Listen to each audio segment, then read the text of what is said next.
Hey guys, how are you doing? Meta announced MuseSpark, the first model from Meta's Superintelligence Labs, which was designed to be multimodal from the start, work with multiple agents in parallel, and run directly inside Meta AI. The idea is to move away from the chatbot format and handle full tasks more autonomously. And most importantly, it's already starting to be integrated into Instagram, WhatsApp, Facebook, and Messenger, and you can use it on your computer as well.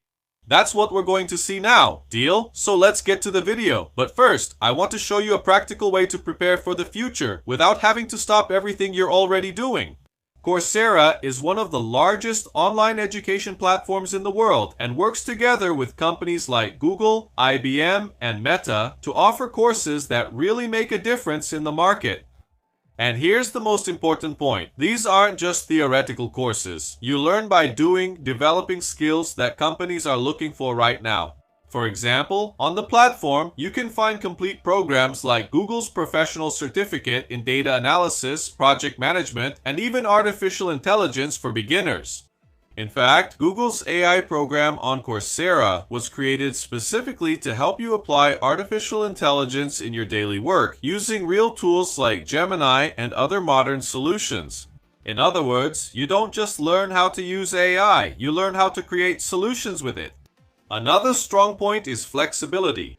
You can study at your own pace, fit the courses into your routine, and make progress without having to leave your job or completely change your schedule. And in the end, you still receive certificates recognized by major companies, which can really open doors for your career. So, if you want to stay relevant, grow professionally, or even change fields, this is the kind of skill that is already being required now. So, it's worth taking a look at the link down below in the description and seeing how these courses can fit your situation and change your professional life. Alright, let's get back. Well guys, today I want to share with you this announcement from the folks at Meta AI that ended up catching everyone by surprise. Listen up! Introducing MuseSpark, the first in the Muse model family, developed by Meta Superintelligence Labs. MuseSpark is a native multimodal reasoning model with support for tool use, visual chain of thought, and multi-agent orchestration. MuseSpark is available today on Meta.ai and the Meta.ai app. We are also making it available in private preview via API for selected partners.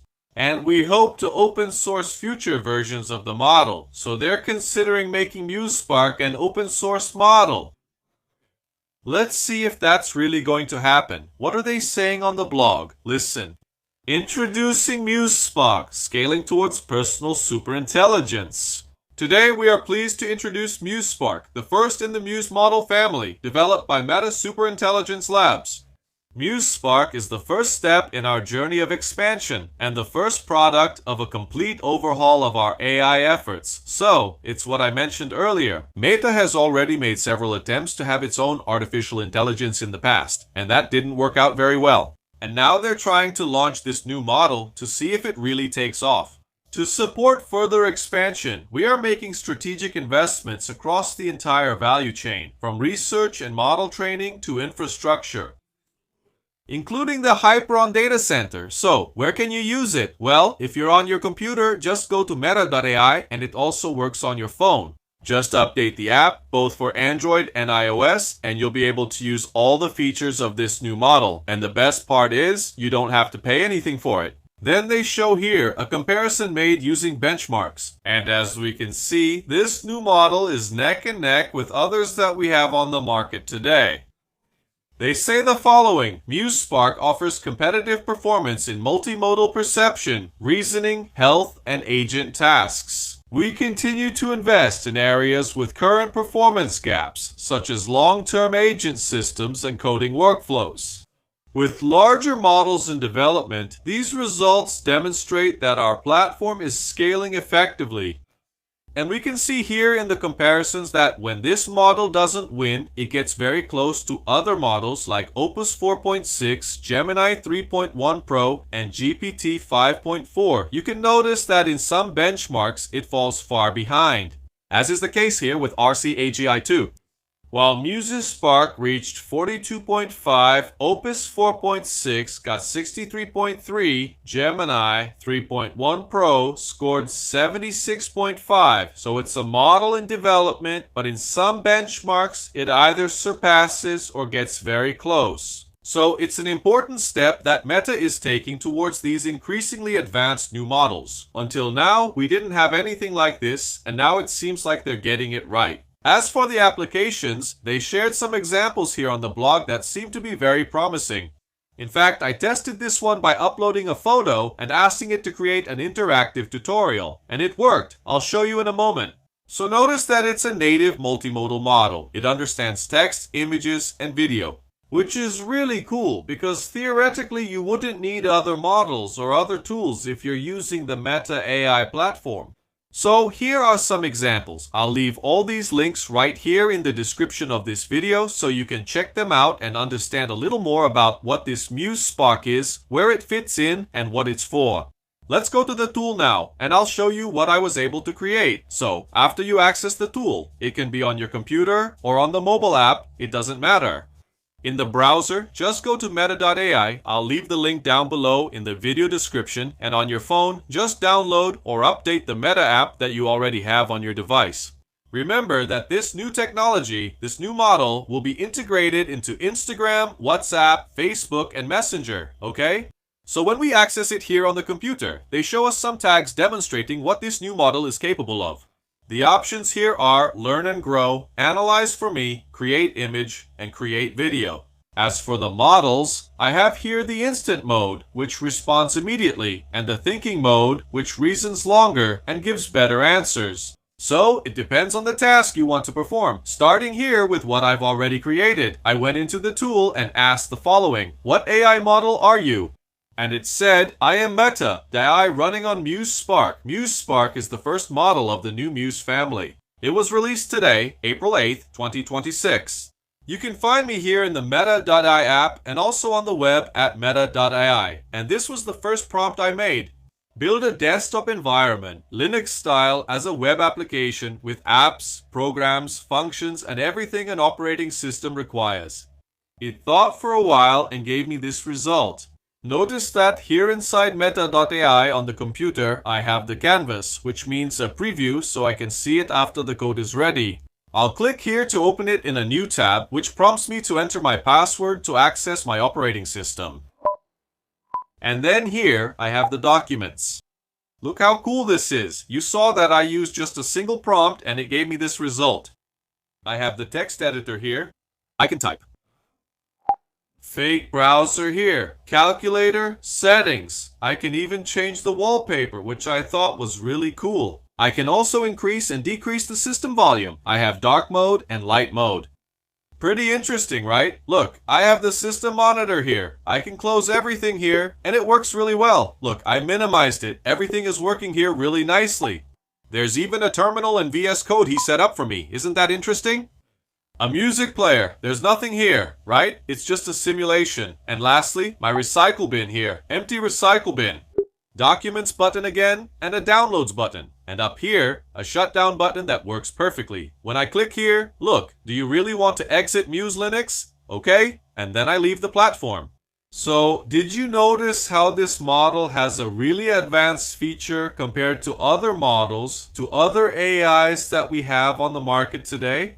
Because with just a single prompt, it was able to deliver an application like this one, working perfectly with all the responsive icons, functions, and so on. Let's go to the next example now. I also asked it to create a replica of the River Hide game for me. Take a look at how it turned out. Start mission.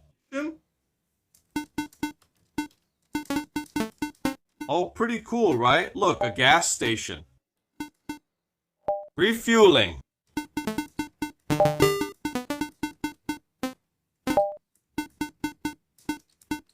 Let's see if I can die here.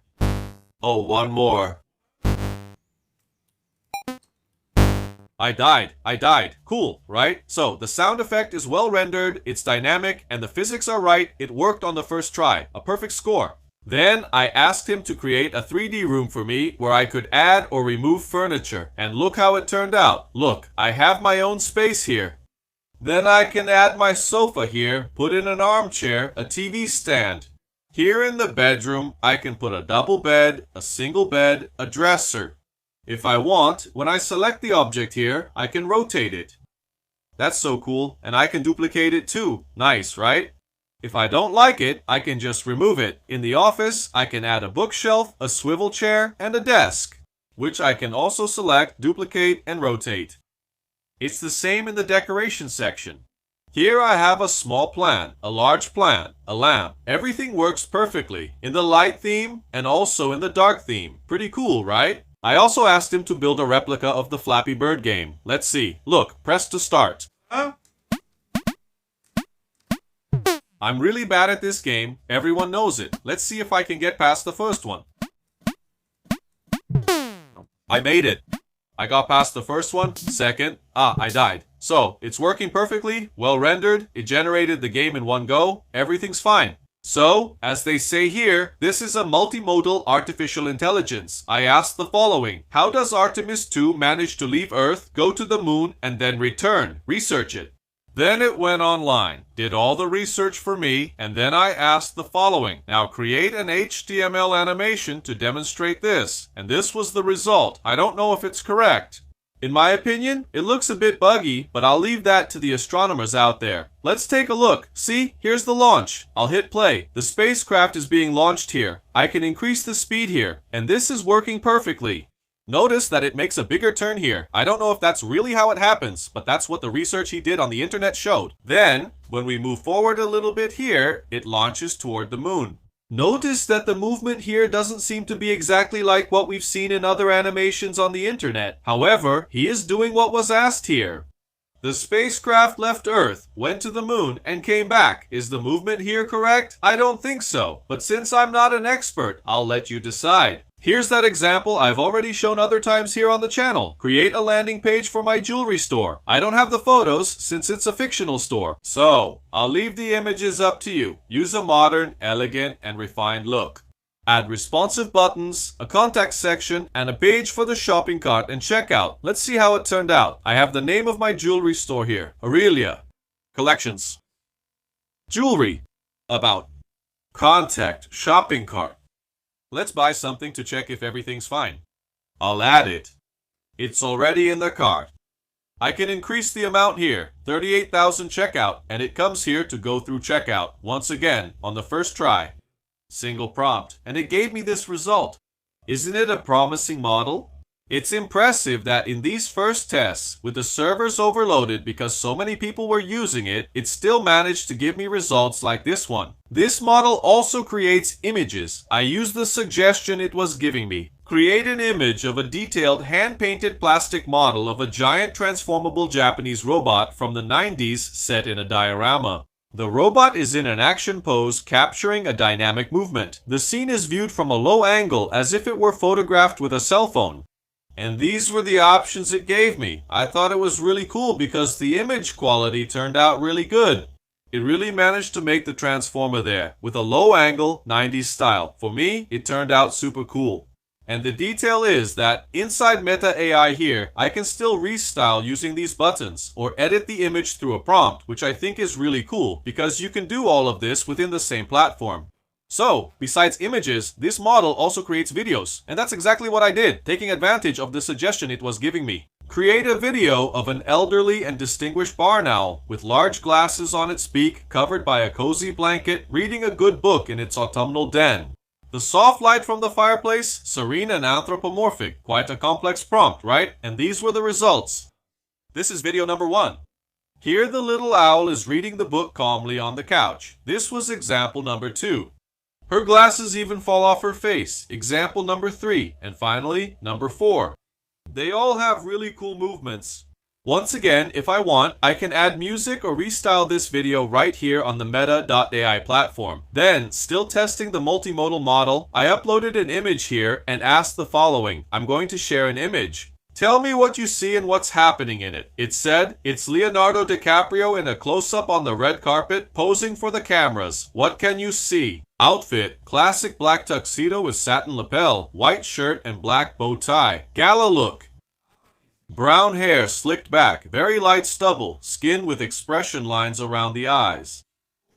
Blurred beige background with large letters, typical backdrop of a film festival or awards ceremony. What's happening? This isn't a movie scene, it's him out of character. He's standing at the photo call, looking straight at the photographer, holding the pose. No dramatic action, just a public relations moment. Smile, let them take the shot, move on. Cool, right? So he managed to analyze the photo, and more than that, he provided the context in which it was taken. And lastly here, that example I took from the blog, where I had a photo and asked him to create an interactive tutorial. And he managed to do it properly. I took a screenshot, so the image isn't very good, and I used the same prompt. Identify the main components of the coffee machine and the grinder, and create an interactive tutorial on how to use this machine to make a latte on a simple web page. And this was the result he gave me. Let me open it here so we can see it better. Look, here it is. Bean grinder, dose and lid, group fitting, extract the espresso, steam the milk, assemble the latte. As I move the mouse over here on the side, it highlights the corresponding parts in the image. So it's really cool because it also worked with a single prompt. So guys, try it out on your computer or your phone. In my opinion, it's working really well. It's a new model that's coming out now, but it's multimodal. With it, you can create text, analyze PDFs, create images, create videos, create code, and so on. At least for now. In the first tests I did here, it passed with flying colors. So, what did you think? So, do you think it's going to work now? Will Meta finally have an AI to compete on equal footing with the competition? Let me know in the comments, okay? I'll see you in the next video. Bye-bye. The highway is a ghost and the moon is a dime.